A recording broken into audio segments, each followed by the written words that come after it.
You know that story we were all told as children about a giant asteroid that struck the Earth millions of years ago and wiped out the dinosaurs? Vaguely. We were wrong. This metal caused the Great Extinction. You have no idea what's been happening here. We're about to make the quantum leap. It's the Holy Grail. Transformium. That's what we're calling it. This is the greatest advance in modern physics. It's programmable matter. Now, we can begin to give it instructions.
Inventing the Future with Robert Tersick. Hi, good evening. Thank you. Are you ready for some adventures in synthetic biology? You're going to learn some amazing stuff. This is absolutely at the forefront, the cutting edge of science right now. It's not your grandfather's genetic engineering in the sense of taking two genes and splicing them together. This is a radically new notion. People are actually composing life. What they're doing is they're writing DNA, and they're writing it the same way that a software developer would write code for a computer. Except in this case, they're writing DNA that's then put into a living thing and can replicate, and can replicate.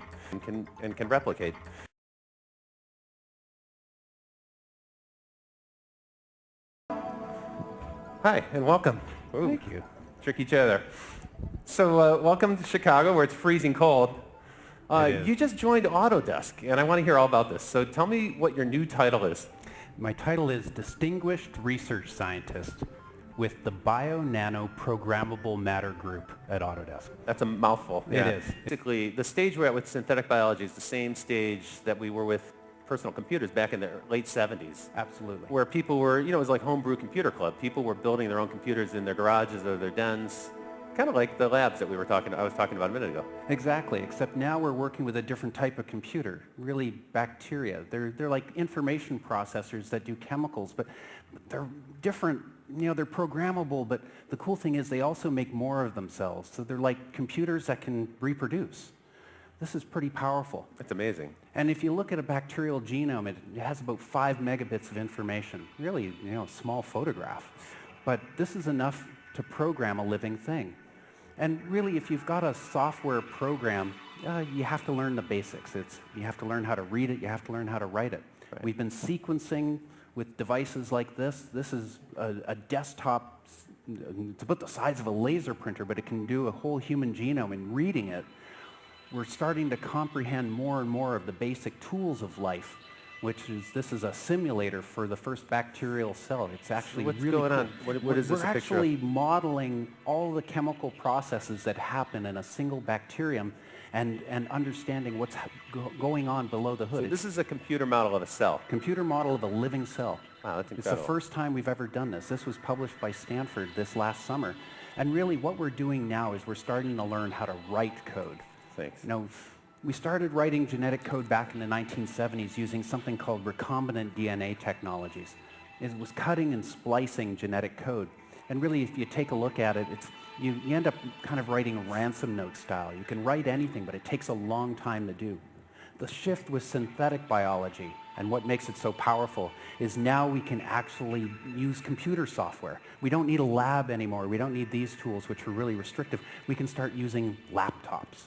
So they virtualized the lab. Yes, essentially now we have word processors for DNA. And the cool thing is we have printers. Companies like DNA 2.0 and there's a bunch of other ones will print out your DNA, kind of like a Kinko's used to, prints out color copies. So the analogy to the computers is actually total. It's really close. So the idea, in the 80s when personal computers got good, we went from desktop, I guess, word composition to desktop publishing, and that was a big change in the print business. Now we're getting desktop biotech.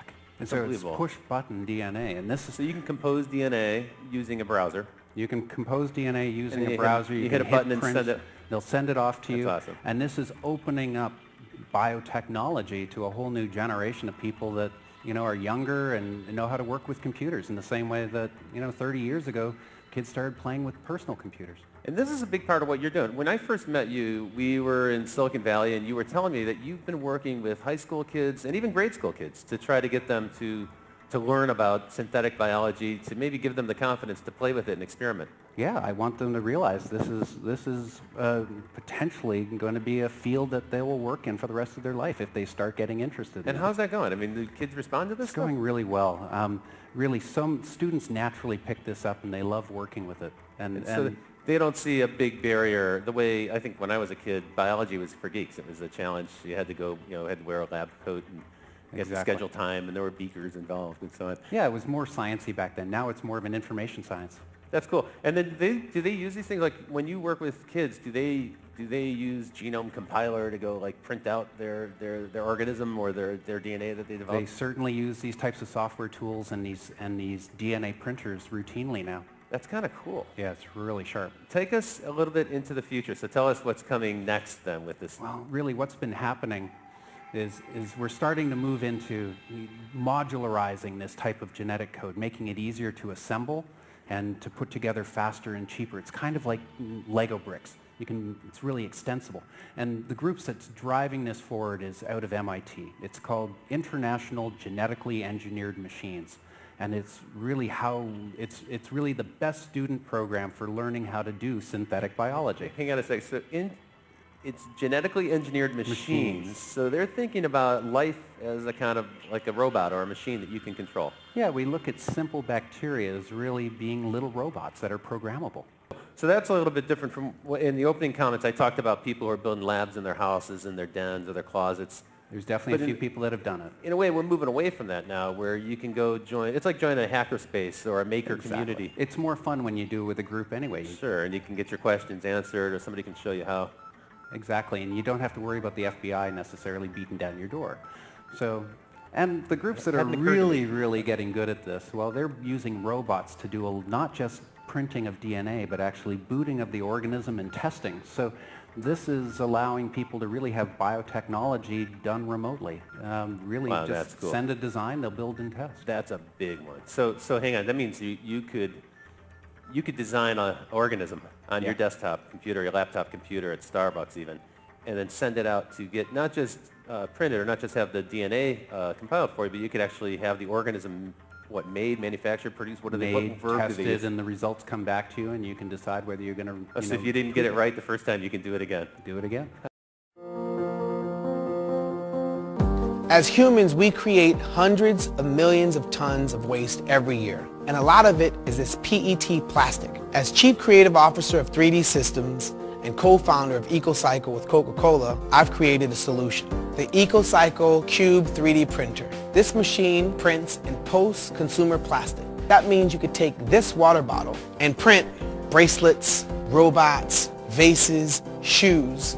That means taking this waste and not wasting it, and turning your ideas into beautiful objects printed in this 3D printer. Welcome to the future.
Droid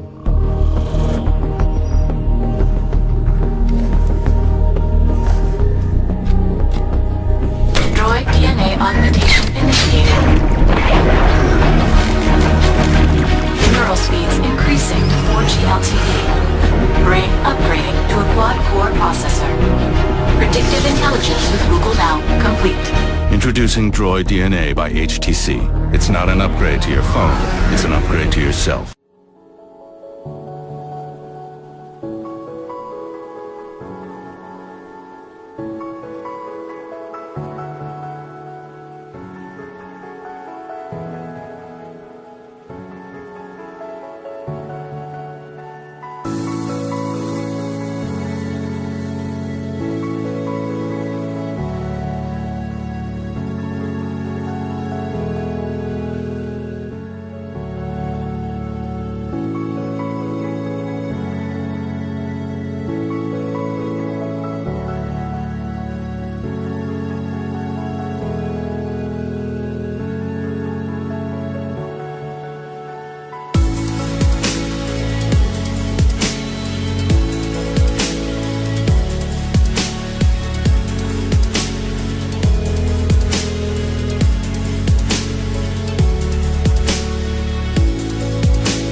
Welcome back. Started with Lady Gaga.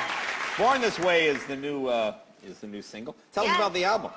Oh, I love the album so much, and I hope all of the monsters do too. And the performance we did last night at the Grammys was, and what we've been doing with the egg and the rebirth. It's meant to signify an artistic statement of birthing a new race, and it's a race with no prejudice, a race within the race of humanity that bears no prejudice against anyone. So that's really the statement in itself.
Good evening. I'm Dan Atkinson. I'm the Director of Public Programs for UC San Diego Extension, and it's my pleasure to welcome you for this evening's talk with Dr. J. Craig Venter.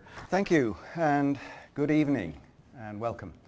Although Dan said it will be an interview, it won't. It will be a conversation. We don't know where it's going to go. But then, that's kind of been your life, hasn't it? Craig Venter, let me just briefly say, founder, chairman, and CEO of the J. Craig Venter Institute, also founder and CEO of Synthetic Genomics, and also a recipient of the United States National Medal of Science.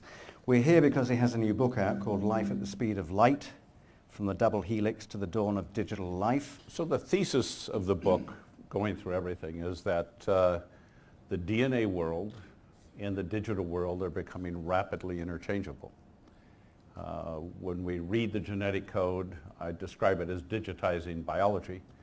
And we've been doing this basically since Sanger's sequence of the DNA virus FIX174 in 1977, and up through the human genome and then well beyond, we've been filling the databases with digital code that describes the DNA code. And now we can go the other direction.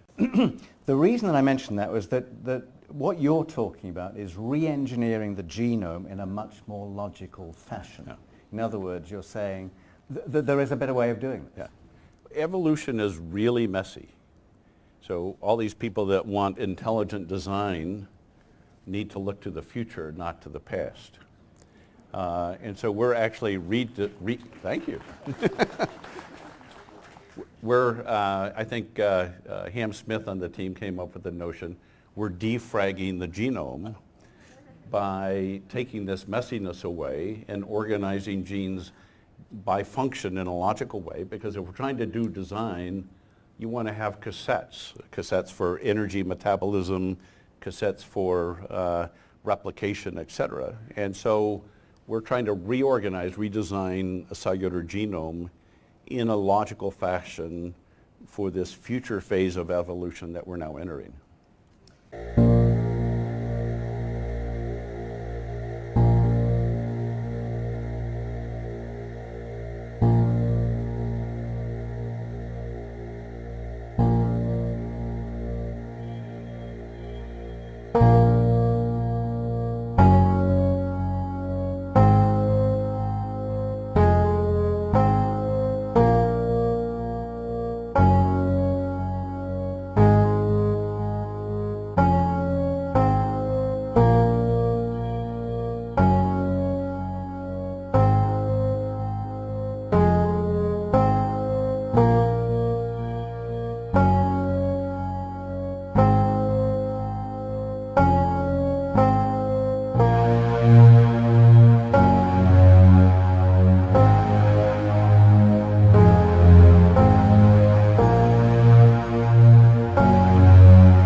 shape-shifting material that can transform itself in real time, changing colors and shape on demand.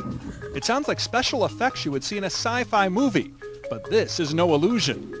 Researchers at Intel teamed up with the academic community to make what they call programmable matter. The basic idea is the notion that you could have a material that could change its shape or change its physical properties just by reconfiguring itself. Forget about designing something in flat 2 dimensions. What about creating a 3D prototype of anything, even a car? Open the doors, kick the tires, peek inside to see what it looks like, fit little dolls of, people inside of it. This space-age stuff is like putty in your hands. Programmable matter is still in the early developmental stages. But Intel's Andrew Chin says one day we may be able to morph objects on demand to fit our human needs. So for example, I have a Bluetooth earpiece and it fits me great, but then when I put on my sunglasses, it doesn't fit anymore. Wouldn't it be nice if it could change its shape subtly, right, to all of a sudden match that? All of these things are possible with programmable matter. We are definitely on the edge of discovery with this one. Gary Tuckman, CNN, Atlanta.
Wait. What are we playing here?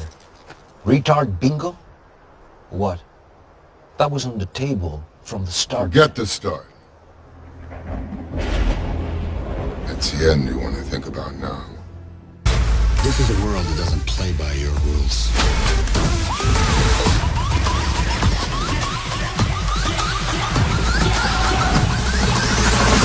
Like it or not, you and your friends are a part of it now. I don't have friends. I got family.